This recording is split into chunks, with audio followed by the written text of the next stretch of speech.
栃木県日光市の北西の山奥に位置する平家の隠れ里湯西川。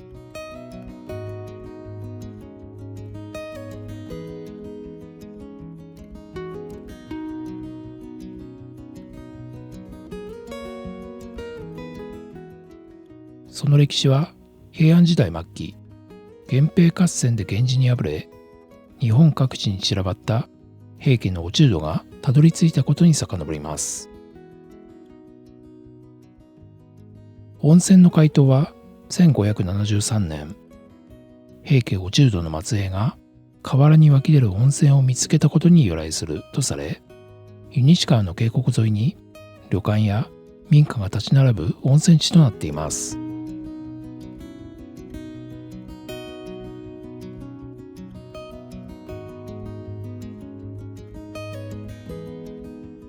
今回は日光湯西川温泉上屋敷平高房をご紹介します。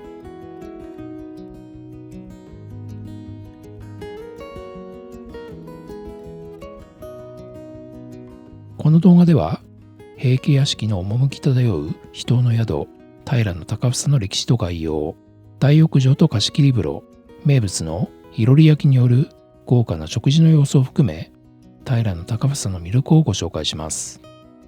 見どころたっぷりの動画になっていますので、じっくりとご覧ください。平高房に到着しました。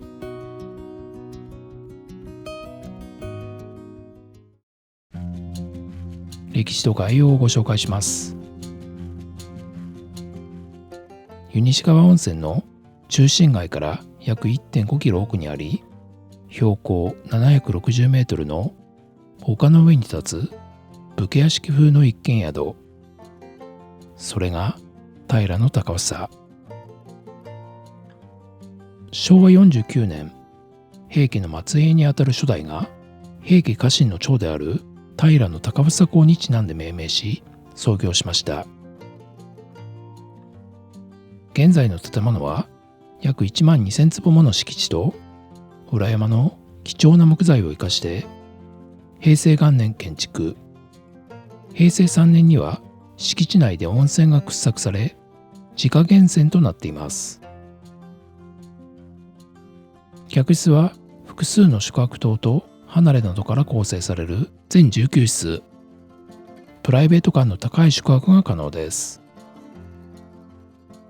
平高房は日本秘湯を守る会会員、秘湯を守る会公式ページからの予約か宿への電話での直接予約でスタンプを貯めることができます。平高房の素敵なスタンプは動画の最後にお見せします。高速道日光宇都宮道路今市インターチェンジより約60分、湯西川温泉からは送迎バスで約5分となっています。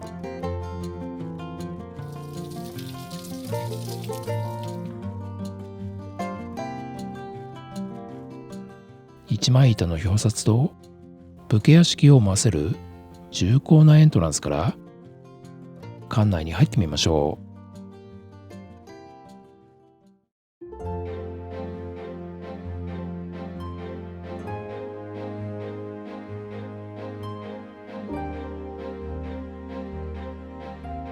玄関では大きな絵画と広い階段がお出迎え。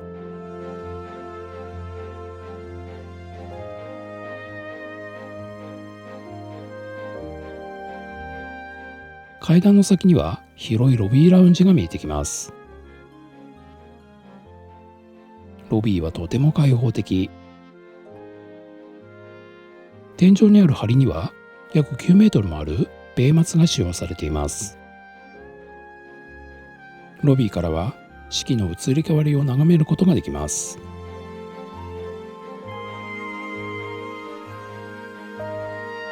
館内はギャラリーのようになっていて、レトロな展示物を楽しむことができます。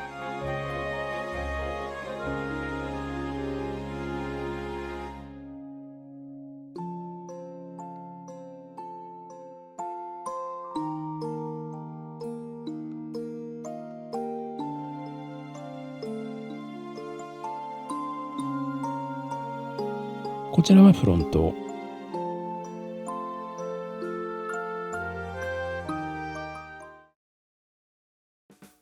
フロント脇には売店がありました。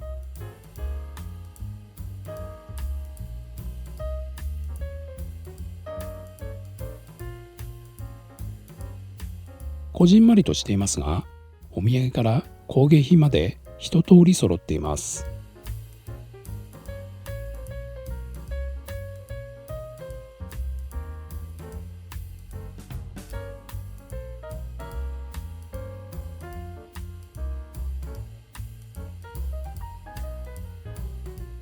湯西川名物ヘークモナカは注文しておくと翌朝出来たてを購入できます。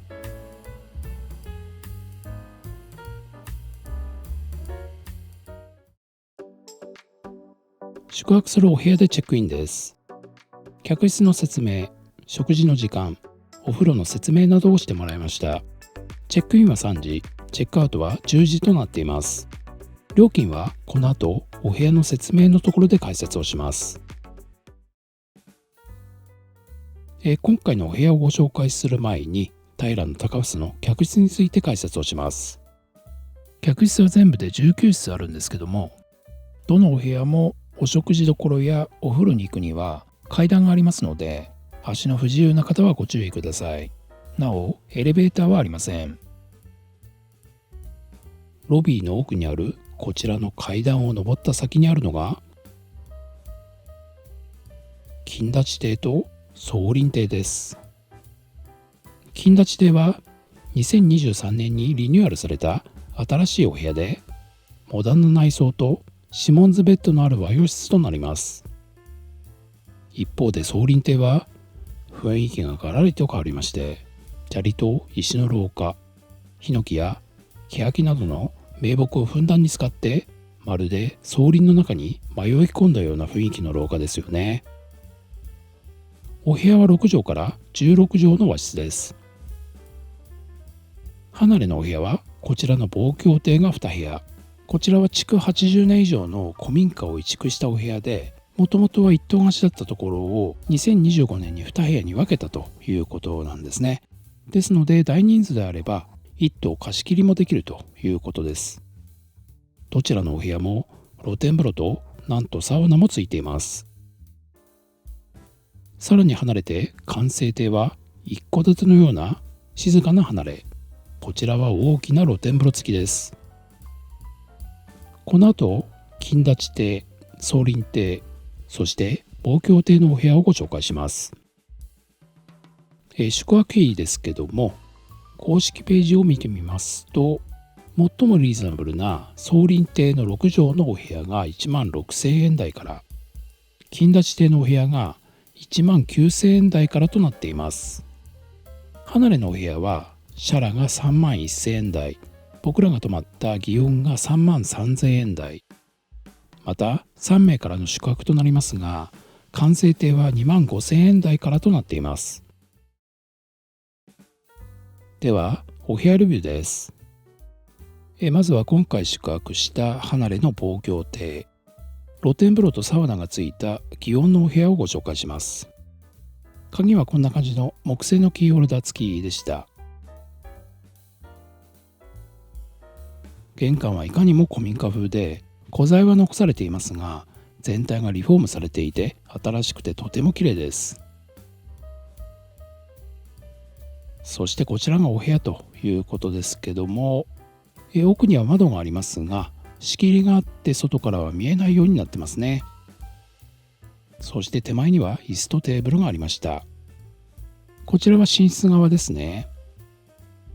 そしてお部屋全体ですけども、リビングからベッドルームは畳と一部板の間ですが、全体がとても広くて、そして天井が高く開放的ですよね。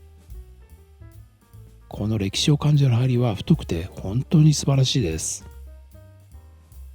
こんな大きなソファーなかなか見ませんよね。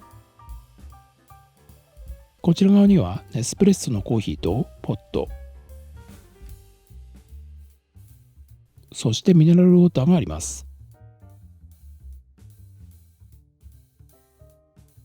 お茶菓子は売店にも売られているおせんべい。壁側にはかなり大型のテレビです。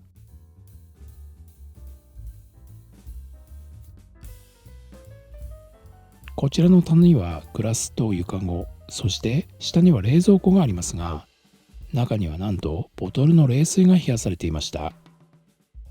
クローゼットです。フェイスタオルは無地ですね。浴衣と足袋もありました。ベッドルームは和室にベッド。シモンズ製のセミダブルベッドがツインです。寝心地は最高でしたよ。欄間もおしゃれですよね。ベッドルームにもテレビがありました。お部屋で Wi-Fi が利用できます。この場所では通信速度は 32Mbps でした。また、携帯の電波も問題ありません。洗面の手前にはトイレがありますが、もちろんウォシュレット付きです。そしてこちらが洗面ということですけども、こちらもとても新しくて清潔な洗面になっています。アメニティもね、ひげ剃り、櫛、歯ブラシと揃っています。コーセーの化粧品や売店のお試しもありました。こちらはドライヤーです。さあ、そしてこちらからまず手前に湯船がありますが、なんとこちらは水風呂です。そして水風呂があるということは、そう、こちらにサウナがあります。お部屋のサウナとしては十分な広さですよね。そしてこの景色です。ほんと素晴らしいですよね。ロウリュサウナということで、こちらにお水を足して加湿をしながら楽しむことができます。モニターもしっかりとありました。そしてサウナを出ると洗い場がありました。ポーラのシャンプー類でした。さあ、さらにこちらから外に出てみましょう。そしてこの扉の奥には、まず手前に脱衣スペース、そしてこちらがこのお部屋の売りであります露天風呂です。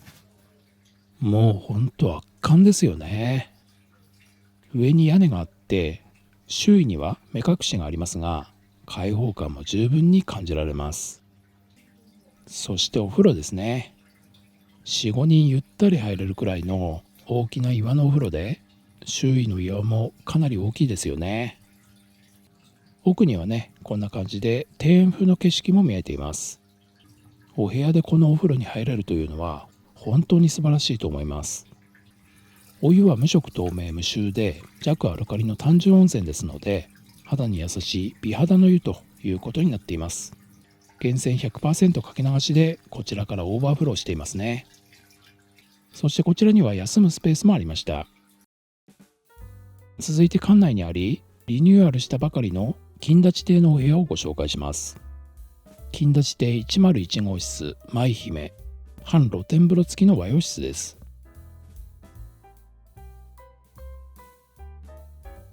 こちらのお部屋はリビングとベッドルームが分かれたスイートルーム仕様になっています。リビングは和室ですが、2023年にリフォームされてますので、全体にとても新しくて綺麗なお部屋です。そしてこちらはベッドルーム。セミダブルサイズのシモンズベッドがツインになっていました。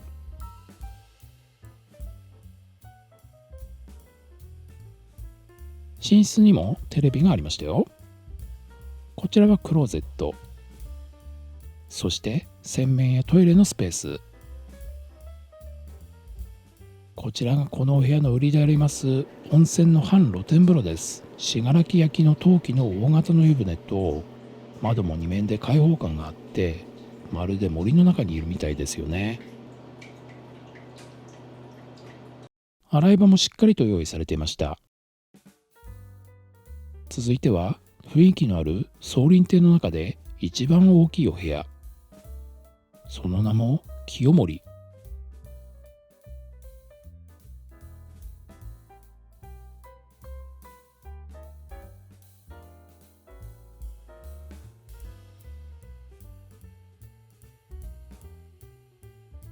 こちらは最も高台にあるので景色もいい景色ですよね。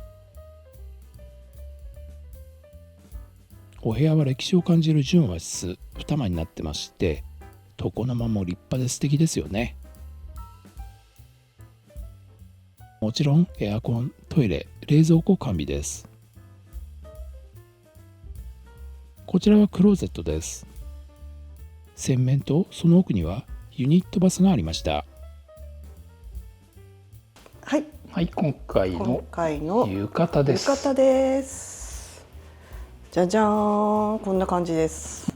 今回の浴衣は平野隆房、ちゃんと名前が入っておりますね。色はシンプルだけど、すごくね、柄がすごくいいと思う。そうです、本当に素敵ですよ、これは、ね、本当。でこれから大浴場に入っていきたいと思いますので、じゃレッツゴー。ではお風呂をご紹介します。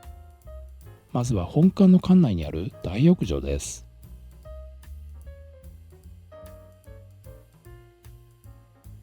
手前には休めるスペースと自販機がありました。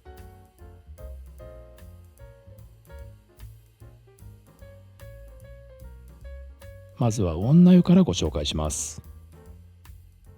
はい、こちらが女湯の脱衣スペースですね。これぐらいあれば十分かなというふうに思います。こちらにはね、鍵付きのロッカーもありますね。そしてこちらには洗面があります。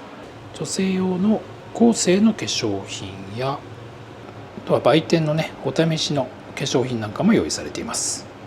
こちらにはドライヤーがありますね。そしてトイレはこちらにあります。こちらの平野隆房は自家源泉ということで、pH が 8.3 の単純温泉ということになっています。泉温は56度とやや高めになってますね。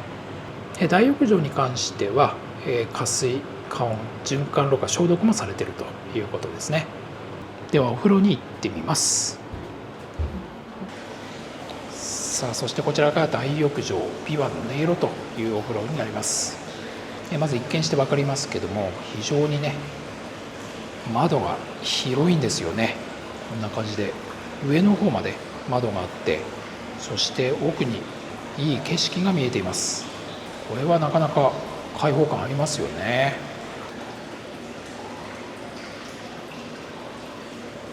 そしてお風呂ですけども、石風呂になってまして、5、6人ゆったりと入れるぐらいのお風呂になってますね。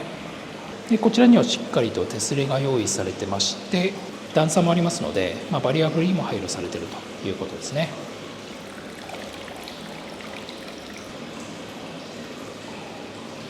で洗い場はこちら側と、それから奥の方に用意されてますので、十分かなというふうに思います。シャンプー類はポーラのシャンプーということですね。でこちらから露天風呂に行くことができます。さあ、そしてこちらが露天風呂ということですけども、こちらもね、岩風呂で非常に雰囲気のいいお風呂になってますよね。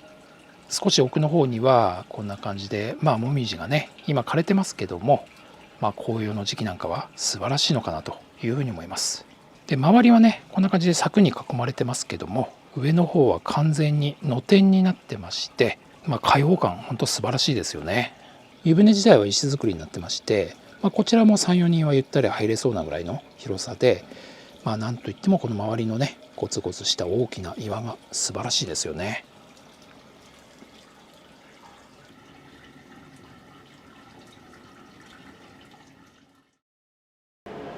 はい、こちらが男湯の大浴場の脱衣スペースということですね。こちらもですね、女湯とほぼ同様の広さの脱衣スペースになってますね。こちらにはトイレがあって、洗面もね、ほぼ同様ですね。男性用もやはり高性の化粧品が用意されています。ではこちらからお風呂に行ってみます。こちらが男湯の大浴場ということですけども、イメージ的にはね、ほぼ女湯と同様のお風呂ということになってますね。非常に窓が広くて、上の方も斜めですけども少し天窓のような、そんな感じで開放感のある自由ということになってますね。湯船に入りながら外の景色を楽しむことができるような、そんな感じのお風呂になっています。洗い場もね同様にこちら側とこちら側に用意されてますね。では男湯の露天風呂行ってみます。さあ、そしてこちらが男湯の露天風呂ということになりますけども、こちらもねイメージ的には女湯と同様ですけども、周りにはこんな感じで木が植えられていて、外の開放感素晴らしいですよね。湯船自体もね大きさもね、それから周りの装飾もほぼ同様かなとは思いますけども、男湯も女湯も非常に雰囲気のいい露天風呂になってますよね。お湯に関しては無色透明無臭のお湯ということになってますね。pH はね弱アルカリ性で、とても入りやすいお湯かなというふうに思います。続いて露天風呂は外にあります。通常は男湯と女湯がありますが、冬の間は男女入れ替えになっていました。はい、こちらが大露天風呂の脱衣スペースということですね。こちらにはね雨や雪よけ用のね傘も用意されてますね。ではお風呂に行ってみます。さあ、こちらが大露天風呂ということですけども、もうね一見して分かりますよね。素晴らしい雰囲気の岩風呂になっています。上もねこんな感じで完全に開放されてますので、最高の開放感がありますよね。全体の大きさはねかなり広くて、10人ぐらいはゆったり入れるぐらいの広さになっています。実はね大露天風呂、こちらの湯船ともう一つあるんですけども、冬の期間はね男女入れ替えで一つだけ使ってるということで、今ちょっともう冬になってるんですけども、こちらのお風呂だけを使ってるということですね。この非常に大きい岩と、それから周囲の庭園風の植栽と、そして奥の方のね山々の景色は本当に素晴らしいと思います。こちらにはね、手すりもしっかりと用意されてまして、そして内側には階段状にね段差もありますので、バリアフリーもしっかりと配慮されているということですね。こちらはね洗い場はありませんけども、ゆったりとねこの大露天風呂に浸かれば日頃の疲れも癒されそうですよね。続いてこちらも外にある貸し切りの露天風呂、左が子宝の湯、右が今世の湯、どちらも無料ですがチェックイン後の予約となります。いずれもほぼ同様ですので、今世の湯のみご紹介します。貸し切り風呂ですから脱衣スペースはこれくらいですね。そしてこちらが貸し切りの露天風呂です。大型の岩を使った岩のお風呂で雰囲気が素晴らしいですよね。屋根はありますが開放感も十分です。奥の方には庭園風のスペースもありました。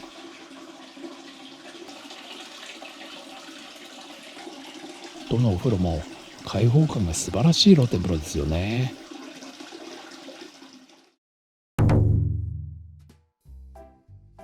さあ、お楽しみの夕食の時間です。私たちのお部屋は離れだったので、一旦外に出て階段を登って、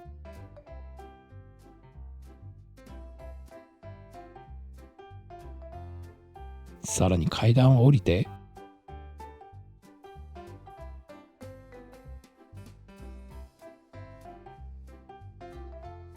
こちらが食事会場、高房亭。仕切られた半個室のようなスペースです。すべてのテーブルにいろりが設置されています。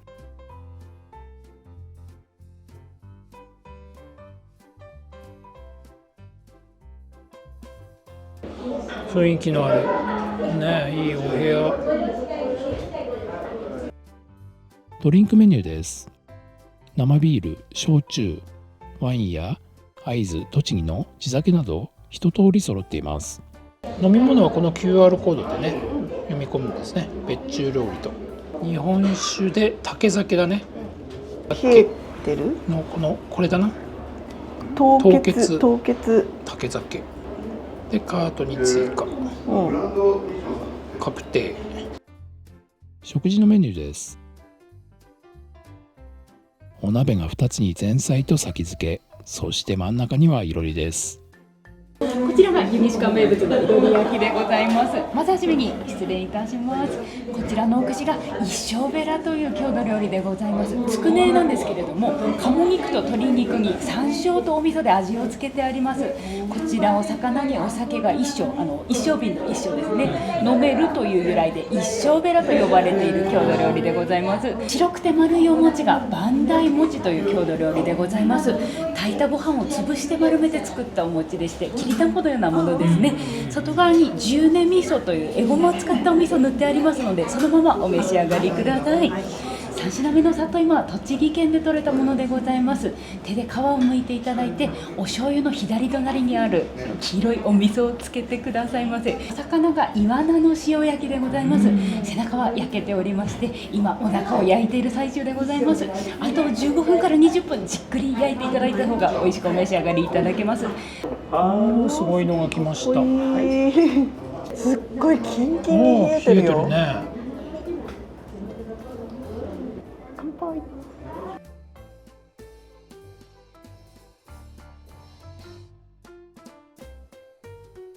めっちゃうまい。そして日本酒と、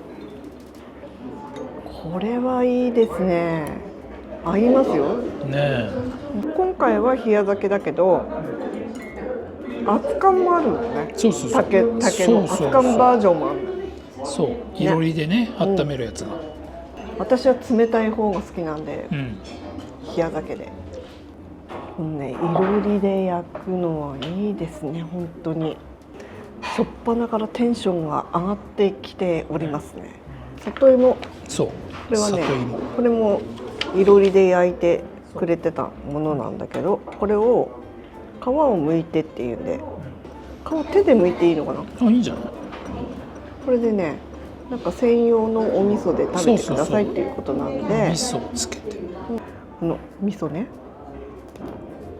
味噌で手で食べちゃうよ。あ、味噌が甘じょっぱくて美味しい。美味しい、めちゃくちゃ美味しい。このお味噌すごい美味しいし、里芋もホクホク。うん。お団子ね、きりたんぽみたいな。そう。もちもち、お餅じゃないこれ。きりたんぽみたいな感じって言ってたけど、もちもちだ。きりたんぽよりもうお餅感がすごい。ね、そんな感じ。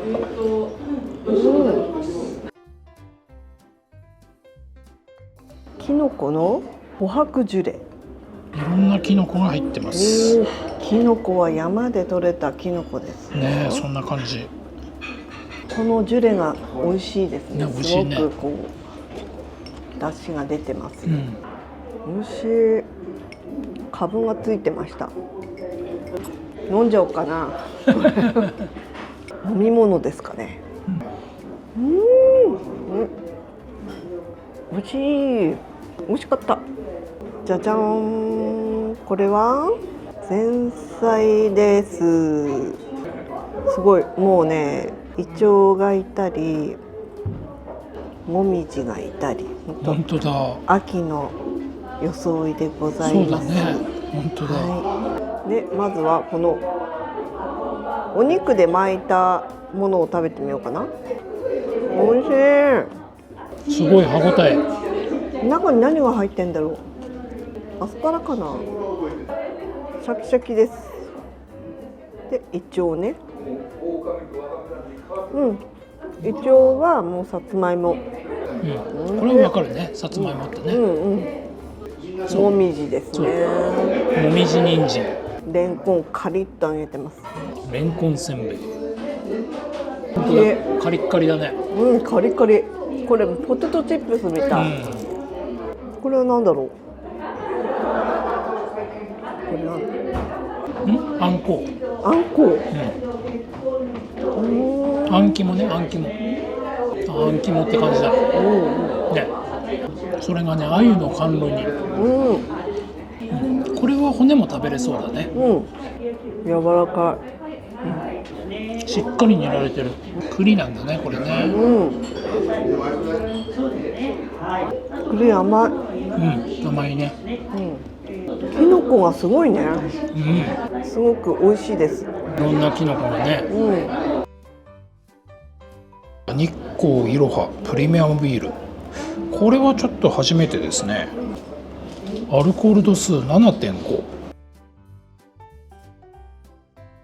あ、見た目はすごく濃厚な感じだけど、飲んだ感じはすごく爽やかで飲みやすいビールです。美味しいです。お刺身やってきました。そしてマスの名前が面白いよね。面白い。なんだっけ。いただきます。いただきますだっていただきっていうのはどういうことでしょうかね。まあ頂上の頂、でいただきます、いただきます。いただきますいただきますですよ。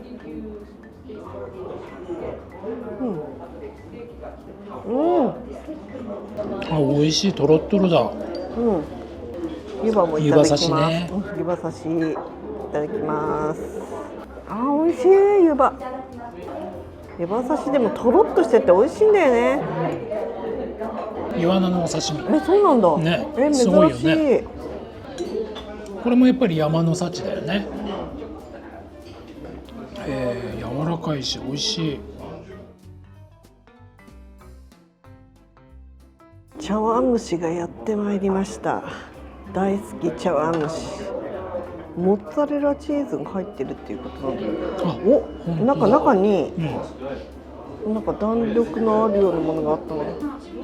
上がね茶碗蒸しで、真ん中かぼちゃで、下がチーズ。美味しい。これ美味しいな。まとめていただきます。お口直し的な感じ。そうね、ちょっとスイーツっぽい要素がある。美味しいね。で具はさ、この卵とこのかぼちゃ、そしてモッツァレラチーズ、それ以外は入ってませんよ。すごい。それだけ。これだけで、あれは入ってないね。あれは入ってないねでもいいこれはあれはいらないっていう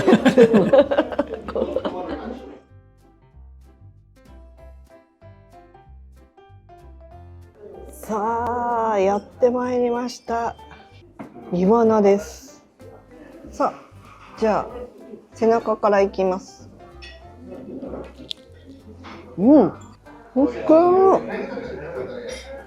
おいしい。なかなかこれは食べられないよね。こういう感じで手でもいけます。一国鶏すき鍋。すごい。鶏肉のすき焼きって珍しいよね。そうこんな感じ。ご飯も持ってきてもらったんで一緒にね。一緒にいただきたいと思います。肉の時は一緒に食べる。地元の鶏っていうかね。一国鶏。鶏のすき焼きなんか珍しい。珍しいよね。初めて食べたかも。美味しいね。美味しい。牛肉のすき焼きと違ってちょっとやっぱり鶏肉だからあっさり系な感じなの。そうだね、あっさりしてるね。あっさり系は大好きなんだよね。豆板焼きもできてきたかな。こっちも美味しそう。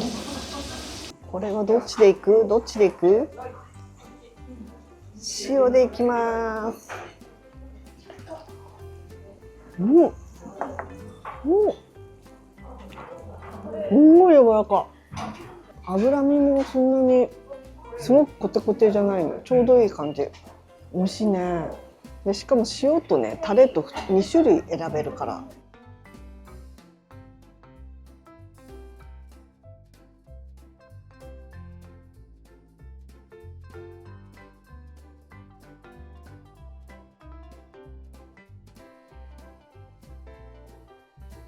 ほんとしっとりしたカステラ、手作りって感じ。コンポートっていうの？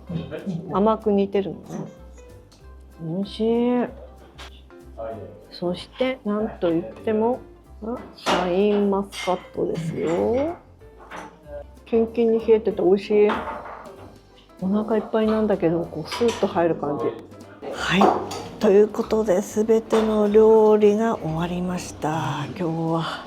最初のいろりでもまずパンチを受けるわけですよ。最初のいろりが良かったね。そう良かったです、うんその後にコース料理が来るから、そしてお鍋2つなんでね、もうなんといってもすごいパワフルなコース料理でした、もうお腹いっぱい。ではこのお茶をいただいて締めましょう。あったか。ごちそうさまでした。ごちそうさまでした。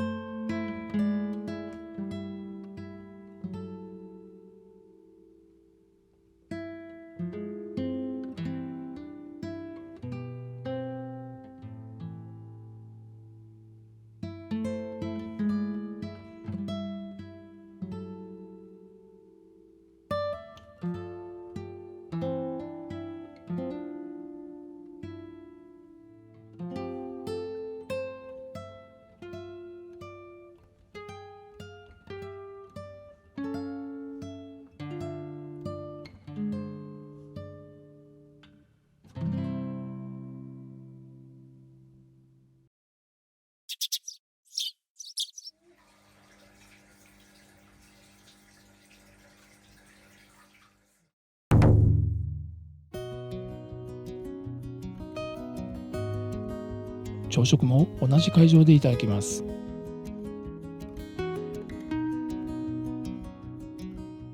おー、グツグツいってる、はい、ではおはようございます。おはようございます。今日はね、やっぱね、まだ大浴場入ってないんですよ、実は。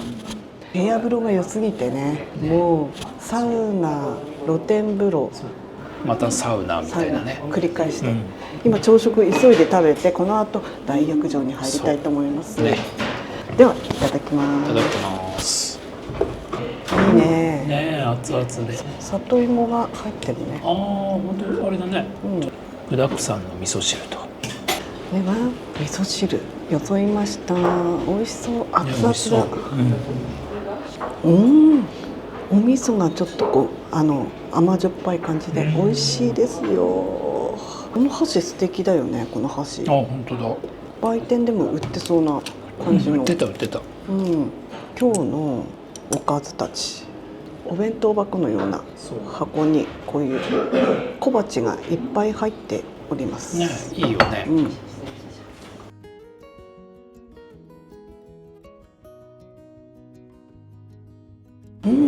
これはリンゴジュースですね。美味しい。朝から爽やかなきんぴらごぼうから。きんぴらごぼう美味しいね。あとやっぱり湯葉だよね。日光来たらね。そう。そのままパクッといっちゃっていいのかな。いいんじゃない。これまたね、生湯葉とはまた食感が違って味が染みてて美味しいです。ナスの炒め物がありまして、これは味噌炒めだね。じゃじゃーん。これはほうれん草じゃないな。なんだろう。何のごま和えだろう。ちょっと癖のある。なんだろうね。春菊だ。春菊のごま和えですね。いいね、この小鉢ちょっとずつ食べられて。いいね、小鉢がね。いろいろあって。それだけじゃないんだよね。じゃじゃん。卵焼きとお魚さんもついておりますよ。鮭ね。定番の。この身が厚いね、この鮭。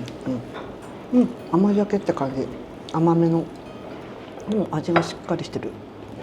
もう器に入った別で置いてあるね。肉じゃがっぽい感じの牛肉かな。牛肉だ。牛肉じゃがだ。じゃがいもが皮付きのまんまだけどすごく美味しい。牛肉柔らか。いろんなところで出てくるきのこ味噌。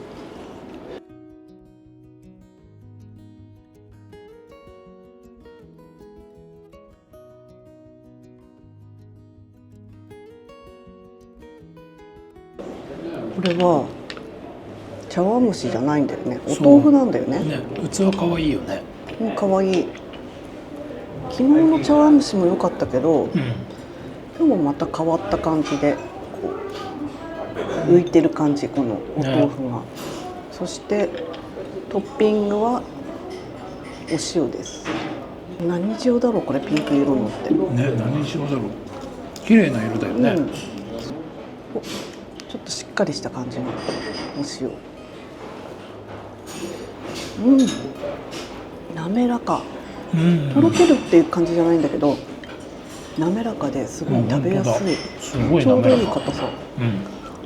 デザートもしっかりついてる。さあデザートです。こう果物がちょっと乗ってる。ヨーグルトかな。いただきます。ヨーグルトソースもついてて、混ぜたくなっちゃうな。中にもなんか入ってるな感じです。プレーンヨーグルトにこのいちごのソースかな。そうだね、それでこうちょうどいい甘さにこう混ぜてね、美味しいですよ。お茶もやってまいりました。小鉢が良かったね。もう知らないうちにお腹いっぱいになっておりました。種類がいっぱいあったね。いろんなそうなんです。お料理がいただけました。お茶をいただいて、ごちそうさまでした。ごちそうさまでした。朝食の後はラウンジでコーヒーをいただけます。フロントでチェックアウトです。最後に注文していたヘイクモナカと人スタンプをいただきました。日光湯西川温泉平高房いかがでしたか？武家屋敷風の素敵な館内、プライベート感十分な客室、そしていろりでの豪華な食事に大満足の宿泊でした。これからもいろいろな宿をご紹介してまいりますので、引き続きご覧ください。